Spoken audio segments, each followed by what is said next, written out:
अब हम देखेंगे लॉजिक बेस्ड क्वेश्चंस के कुछ एग्जांपल्स को। इन क्वेश्चंस को सॉल्व करने के लिए you should not only know the meanings of the words, लेकिन आपको कॉम्प्लिकेटेड सेंटेंसेस की लॉजिक भी आनी चाहिए। इसकी एक एग्जांपल है हमारे पास। After observing several successful test takers responses to the analytical section, Subhan had to revise his earlier opinion that the students of his region were always less dash. हमारे ऑप्शंस हैं critical, ignorant, active, inquisitive and analytical। इसकी जो correct option है that is part E which is analytical. इस question को answer करने के लिए आपको लॉजिकल फ्लो फॉलो करना है ऑफ द आइडियाज जो सेंटेंस में एक्सप्रेस हुए हैं। तो सबसे पहले जो सेंटेंस का फर्स्ट वर्ड है आफ्टर, वो शो करता है कि they are events that come later, और ये वर्ड ऑर्डर भी देता है टू द इवेंट्स जो सेंटेंस में आते हैं आगे। फिर जो वर्ड है रिवाइज, ये आपको बताता है कि there is something that is going to change, इसलिए जो इवेंट्स हो रहे हैं in the beginning they will be causing the change. तो जो भी ब्लैंक्स में आप वर्ड डालेंगे it should convey a meaning जो आपको रिवाइज करना पड़ेगा after seeing the test takers responses. तो अगर आप सारी ऑप्शंस देखें तो जो करेक्ट ऑप्शन है वो सिर्फ बनती है एनालिटिकल। अब हम देखेंगे कुछ स्ट्रैटेजीज जो आप यूज़ कर सकते हैं इन क्वेश्चंस को सॉल्व करने के लिए। तो सबसे पहले you should read the complete sentence.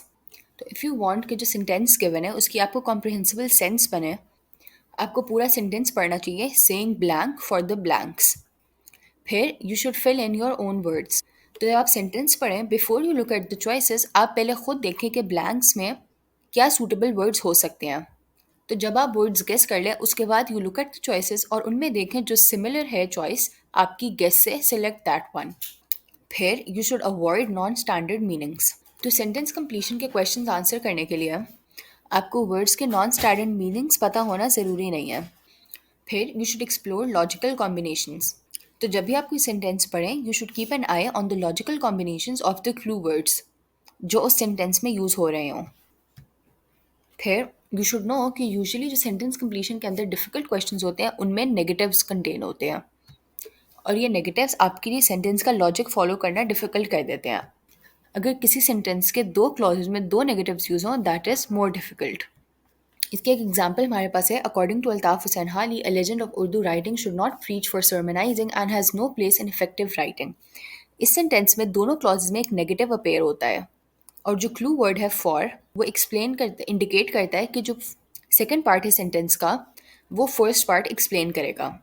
You should remember कि सेंटेंस कंप्लीशन के क्वेश्चंस की सारी इंस्ट्रक्शंस होती हैं कि ask you to choose the best answer. तो ऐसा हो सकता है कि आपको एक चॉइस सही लगे but it might not be the best among all the given choices. तो जब तक आप सारी चॉइसेस नहीं पढ़ते you can not select a correct option. अब हम देखेंगे strategies to solve two blank questions. इनको सॉल्व करने के लिए हम एलिमिनेटिंग मेथड यूज़ करेंगे। सबसे पहले आप एक ब्लैंक चूज़ करो and work only with it. उस ब्लैंक में सारी ऑप्शंस पुट करो और फिर एलिमिनेट कर दो choice that doesn't make sense. उसके बाद आप दूसरी ब्लैंक चूज़ करो और सारी ऑप्शन चॉइसेस उसमें पुट करो और फिर से एलिमिनेट कर दो the choices that don't make sense. इस स्ट्रैटेजी के बाद अगर आपके पास सिर्फ एक चॉइस रह जाएगी that will be the correct answer. लेकिन अगर आपके पास एक से ज़्यादा चॉइसेस होंगे then you should go to the third part. इसमें आप दोनों चॉइसेस के साथ इकट्ठे वर्क करोगे। You will read the complete sentence और दोनों वर्ड्स डालोगे जो आंसर चॉइसेस में गिवन है। फिर जब आप इंटायर सेंटेंस रीड करोगे आप वो वाली चॉइस सेलेक्ट करोगे that makes the most sense.